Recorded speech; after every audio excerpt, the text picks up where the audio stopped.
आप सभी का स्वागत है। आपका और हम सबका प्यारा ये आज ही खुला है। समझ लीजिए कि अभी नए नए हैं विवेक प्रोग्रेसिव क्लासेस चैनल। हम लोग का अभी नया ये एजुकेशन चैनल है, इस यूट्यूब की दुनिया में नहीं है। लेकिन ऐसा नहीं है कि हम लोग जो पढ़ाएंगे वो एकदम नया होगा। हम लिख देते हैं अपना कोचिंग का या फिर जो भी है चैनल का नाम यहाँ पर हम शो कर दे रहे हैं, आप देख लीजिएगा लिख के। आज भर ऐसा है कि हम लोग अभी पहले इस फील्ड में उतरे हैं। सो पीपीटी पहले से तैयार करके नहीं रखे थे, क्योंकि आज पढ़ाने का कोई उद्देश्य था ही नहीं। क्योंकि कहीं पढ़ाने से पहले आपको डेमो दिया जाता है। आप किसी भी टीचर के पास जाएंगे पढ़ने के लिए तो वो सीधे पढ़ा ही नहीं देंगे। आप गए बोले कि नहीं सर हम पढ़ना है, आप किसी से खुद भी नहीं पढ़िएगा। आप किसी को बिना जाने पहचाने कैसे पढ़ने लगिएगा कि वो कैसे पढ़ाते हैं, उनका पढ़ाने का आइडिया क्या है क्या नहीं है। ऐसे आप किसी के पास पढ़ तो नहीं ना सकते हैं। तो इसलिए हम लोग भी सोचे कि ऐसे ही किसी चीज पर किसी टॉपिक पर पढ़ाना सही नहीं होगा। सबसे पहले एक इंट्रोडक्शन क्लास लाना चाहिए जिन पर लोगों को बताना चाहिए। जैसे कि आप लोग हैं, आप यूट्यूब की दुनिया में बहुत से टीचर लोग हैं, अच्छे भी हैं बुरे भी हैं। सभी लोग मिलकर के कुछ प्रोवाइड करते हैं आप लोग के हेल्प के लिए, और उससे आप लोग के एग्जाम के लिए बहुत बेनिफिट होता है। तो हम लोग भी इसी उद्देश्य से इस चैनल को स्टार्ट किए हैं। और आज आप लोग देख रहे हैं हमारे पीछे ये डिजिटल बोर्ड लगाया गया है। तो यहाँ से हम लोग पढ़ाना शुरू करेंगे। अब जो भी कंटेंट आपको मिलेगा एकदम पूरी तरह से समझ लीजिए कि इतना महत्वपूर्ण भूमिका निभाएगा आपके एग्जाम के लिए कि आपको क्या ही बताया जाए। आप खुद भी देखेंगे, हमारे कहने से ऐसा थोड़ी है कि हम कह देंगे आप पढ़ना शुरू कर दीजिएगा, ऐसा भी नहीं है। तो आइए पहले हम कुछ देख लेते हैं। जैसे कि हमारा ये जो इंस्टीट्यूट या फिर चैनल का नाम है विवेक प्रोग्रेसिव क्लासेस। विवेक प्रोग्रेसिव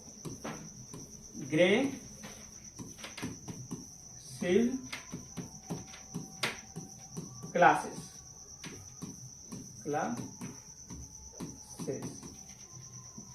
इसको हम उठा करके थोड़ा टॉप पर रख देते हैं जिससे कि आपको अच्छा लगे। बस इन्हीं ऐसे ही लिख दिए हैं। अभी तो मान लीजिए इस फील्ड में नए हैं, वरना हम लोग पीपीटी तैयार करके एकदम बढ़िया से एकदम बोर्ड को डिजाइन करके लाते। पर हम पढ़ाने के उद्देश्य से आज आए ही नहीं। आज तो हम ये बताने के उद्देश्य से, ये एक प्रकार का समझ लीजिए आप लोग का इंट्रोडक्शन क्लास है। यहाँ पर आप लोग ये जानेंगे कि हम लोग को क्या क्या पढ़ना है, यहाँ पर क्या क्या इस चैनल के माध्यम से आप लोग को मिलेगा और कौन कौन सर आपको पढ़ाएंगे, इसके बारे में आप लोग इस वीडियो में जानेंगे। और किस प्रकार के कंटेंट प्रोवाइड किया जाएगा आप जानेंगे। देखिए, इस कंपटीशन की दुनिया में बहुत सारे टीचर लोग हैं और बहुत सारे एग्जाम भी हैं। बच्चा एकदम दौड़ता रहता है, कभी इस एग्जाम के पीछे कभी उस एग्जाम के पीछे। इस तरह से वो किसी एग्जाम में सक्सेस नहीं हो पाता है। और होता भी है तो लगभग 8-10 साल बाद, कम से कम 4-5 साल तो आप मान ही लीजिए। आप मान कर चलिए कि 5 साल से पहले कोई भी बच्चा इस प्रतियोगिता में कोई भी सफल होने वाला नहीं है। अगर कोई 1-1.5 साल में सफल हो रहा है तो समझ लीजिए कि उसके पीछे कोई गाइडेड व्यक्ति सही है, जो उसको बढ़िया से गाइड दिया है, बोला है कि नहीं, उसको समझाया गया है। नहीं तो इस समय इतना मोह माया का जाल फैला हुआ है इस सोशल मीडिया के जमाने में कि सभी लोग फंसे हुए हैं। तो इस तरह से हम लोग अभी पढ़ाना ना शुरू करके इस तरह से हम लोग सोच करके चले हैं इस चैनल पर कि देखिए हम लोग का मेन फोकस जो है एजुकेशन को फैलाना है। इस तरह से हम लोग सोचते हैं कि जैसे एसएससी का भी हम लोग देखते हैं कि एसएससी में अभी तक से बहुत से एग्जाम हो गए हैं। आप प्रीवियस से लेकर चलिएगा तो बहुत सारे प्रीवियस पेपर हैं। और आप देखते होंगे जो भी क्वेश्चन लगाते होंगे मॉक टेस्ट या फिर कहीं भी पढ़ते होंगे तो ज्यादातर प्रीवियस ईयर से या तो रिपीटेड होंगे, सेम टू सेम क्वेश्चन मिल जाते हैं, या फिर अंक बदल कर मिल जाते हैं, या फिर मेथड सेम होगा। यानी कि आप यहाँ से ये जरूर समझ जाएंगे कि अगर आप प्रीवियस ईयर पेपर को बढ़िया से एनालिसिस कर देते हैं, एकदम जो हुआ है 10, 15, 20 साल में जो भी पेपरें हुई हैं उन सबको आप एकदम बढ़िया से अगर देख लेते हैं तो आने वाले एग्जाम या फिर होने किसी भी एग्जाम में आप बैठते हैं तो उसको फोड़ के रख देंगे। तो इस तरह से हम लोग सोच के चले हैं कि जितना भी प्रीवियस ईयर्स है एसएससी का, हम 4 सर मिल करके, मान लीजिए अभी तो हम इस फील्ड में नए हैं, हमारा एजुकेशन के लाइन में भी पहला कदम है। इससे पहले हम पढ़ते थे। बाकी जो हमारे अलावा जो सर लोग हैं वो लोग अनुभवी हैं, उनके पास है हमारे से बहुत अच्छा ज्ञान है। आप जहां पढ़ते हैं उनसे हो सकता है उनसे भी बढ़िया हो सकता है कि हम लोग यहाँ पढ़ रहे हैं लेकिन जो पढ़ाई है यहाँ पर जो आपको कॉन्सेप्ट मिलेगा वो ऐसा नहीं है कि एकदम बेकार मिलेगा, हो सकता है बहुत बढ़िया मिलेगा। तो देखिए, अगर आप देखने चल जाइएगा तो रीजनिंग का अगर अभी तक से प्रीवियस ईयर्स में क्वेश्चन जो है लगभग 30,000 के आसपास मिल जाएगा आपको एसएससी के दुनिया में। और ये ऐसा पीवाईक्यू है, ये ऐसा पीवाईक्यू है कि अगर आप 30,000 क्वेश्चन कर लेते हैं, आप खुद सोचिए कि अगर आप 30,000 क्वेश्चन में प्रैक्टिस कर लेते हैं तो आपका एग्जाम में 25 क्वेश्चन करने में कितना टाइम लगेगा। और वो 25 क्वेश्चन कौन सा ऐसा 25 क्वेश्चन होगा जो 30,000 में नहीं फंसेगा।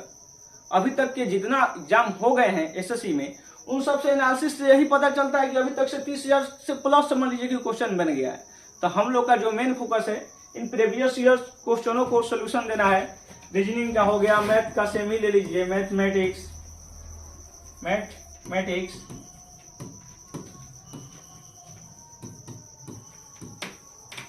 इंग्लिश,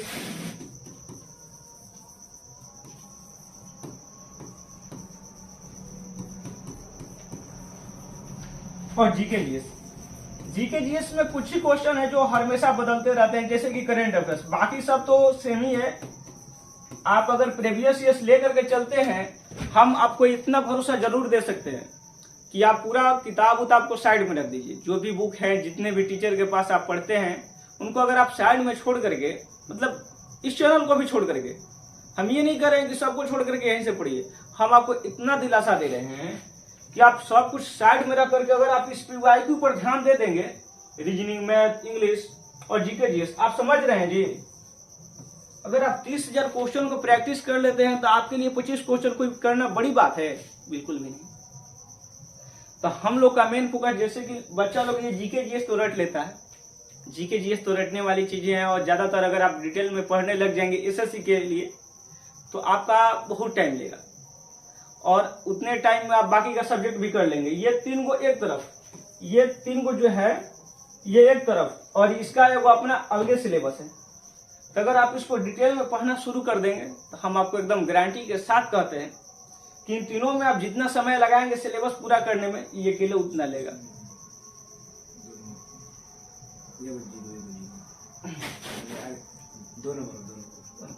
अच्छा देखिए, यहाँ पर एक जीरो छूट गया था।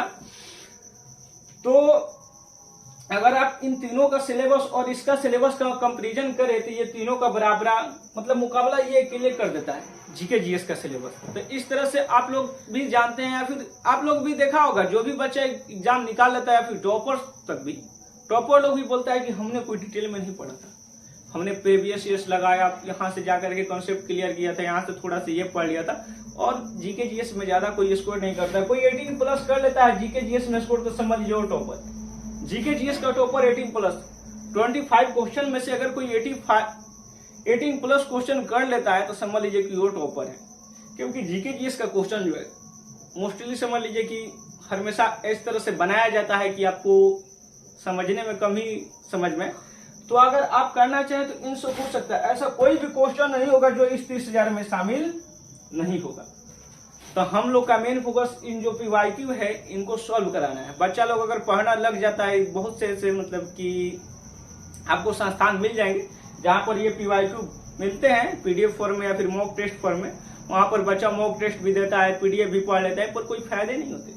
क्या होता है कि अगर मान लीजिए कि आप मॉक टेस्ट देते हैं तो कोई क्वेश्चन नहीं समझ में आया, सोल्यूशन देखे फिर भी नहीं समझ में, अगर नहीं समझ में आया तो बच्चा लोग क्या करता है, सोल्यूशन रट लेता है। अच्छा यहाँ से ऐसे हुआ, अच्छा 2 + 2 मिलकर 4 हुआ, कहीं लिख दिया कि 2 + 2 6 हुआ, तो वो मान लेगा कि हाँ 2 + 2 6 होगा, यहाँ होगा तो अगले क्वेश्चन में भी होगा।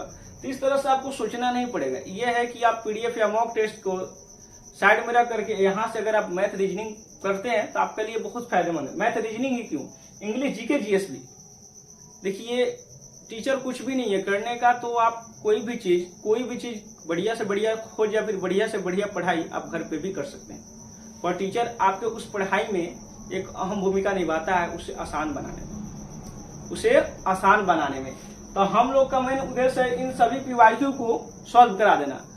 हम लोग डेली एक पीवाईक्यू, हमारे मैथ वाले सर, हम और हमारे इंग्लिश वाले सर और जीके जीएस के लिए एक पीवाईक्यू डेली लेकर आएंगे। एसएससी का जितना भी अब तक एग्जाम हो चुका है, जीडी से लेकर सीजीएल, एमटीएस, ये फेज 11, 12, ये सब देख करके डेली 25 क्वेश्चन लाएंगे। और ये नहीं है कि आए लेकर के 25 क्वेश्चन सबका आंसर बताया, सोल्यूशन लिख करके भाग गए, चले गए कि जाओ चलो अब वीडियो बंद हुआ, आप जाओ, कहानी खत्म, सभी लोग अपने घर जाए, ऐसा नहीं। अगर हम 25 क्वेश्चन लेकर आ रहे हैं तो इसका मतलब आप समझिए कि वो 25 नहीं है। आप देखेंगे भी जब हम लोग सॉल्व कराएंगे या फिर कराएंगे उस क्वेश्चन को, तो आप देखेंगे एक एक क्वेश्चन में इतना ऑप्शन इंक्लूड रहता है। उन सभी ऑप्शन को हम बारीकी से एकदम बढ़िया से जांच करेंगे और सब पे चर्चा करेंगे कि अगर वास्को डी गामा पूछेगा, मान लीजिए कोई क्वेश्चन हम ले लेते हैं अपने से जीके जीएस का कि वास्को डी गामा भारत कब आया था, तो ऑप्शन में दिया है 1492, 1498, 1600। तो इस तरह से हम सभी ऑप्शन पर बारीकी से चर्चा करेंगे कि देखो 1492 में जो था क्रिस्टोफर कोलंबस ने अमेरिका का खोज किया था, और 1498 में वास्को डी गामा भारत आया था। आकर के सबसे पहले केरल में गया था, केरल के कालीकट बंदरगाह पर पहुंचा था, वहां उसकी मुलाकात वहां के राजा दाहिर से हुई। तो इस तरह से हम लोग सब चीजों की चर्चा करेंगे पूरा डिटेल से। और हम लोग अगर कोई मैथ सॉल्व करते हैं, अगर मान लीजिए कि सीधे मैथ नहीं लेकर आएंगे, 25 क्वेश्चन लेकर आएंगे, उसको साइड में रखेंगे। हम लोग देखेंगे कि अगर ये मैथ का क्वेश्चन इस चैप्टर से संबंधित है, मान लीजिए परसेंटेज से संबंधित है या फिर एवरेज से संबंधित है, किसी भी टॉपिक से संबंधित है, तो उस टॉपिक को, उस थ्योरी को पहले हम लोग करा देंगे। क्वेश्चन कराने से पहले उस थ्योरी को पहले पढ़ा देंगे कि देखिए बाबू ये थ्योरी है और इसी पर ये क्वेश्चन है। आप लोग को थ्योरी इतना बढ़िया से समझ में आ जाएगा कि क्वेश्चन हमारे करने से पहले आप खुद कर दीजिएगा। कहेगा कि नहीं आपको करने की जरूरत नहीं है, आप खुद देखिएगा। आपके अंदर अंतिम तक से आप पढ़ते पढ़ते इस PYQ को अंत करते करते इस तरह से उमंग भर दिया जाएगा कि आप कभी अपने आप को गलत भी नहीं मानेंगे। होता है ना कि हमने क्वेश्चन किया, हमारा आंसर नहीं आया, तो हम लोग सोचते हैं कि वो गलती हो गया। आप ये सोचेंगे कि गलती हमसे नहीं हुआ है, जो आंसर दिया वो गलती है। आपके अंदर ये कॉन्फिडेंस भर के रख देंगे। आप अगर कोई क्वेश्चन का सोल्यूशन देते हैं और अगर आंसर नहीं आता है, तो आप अपने आप को गलती ना ठहरा करके आप आपके अंदर ये कॉन्फिडेंस भर के रख देंगे कि आप एकदम कन्फर्म कहिएगा कि मेरे में गलती नहीं है, बल्कि वो क्वेश्चन का ऑप्शन ही गलती है या फिर क्वेश्चन ही गलती है। यहां तक ला करके छोड़ देंगे। और आप जो पढ़ रहे हैं सो पढ़ सकते हैं, लेकिन इतना हम आपको कह दे रहे हैं कि आप सभी पढ़ाई, सभी थ्योरी और सबका बैच एक तरफ रख करके इन सभी PYQ पर अगर आप ध्यान दे देते हैं, तो आपका कोई भी एग्जाम छोड़ देना।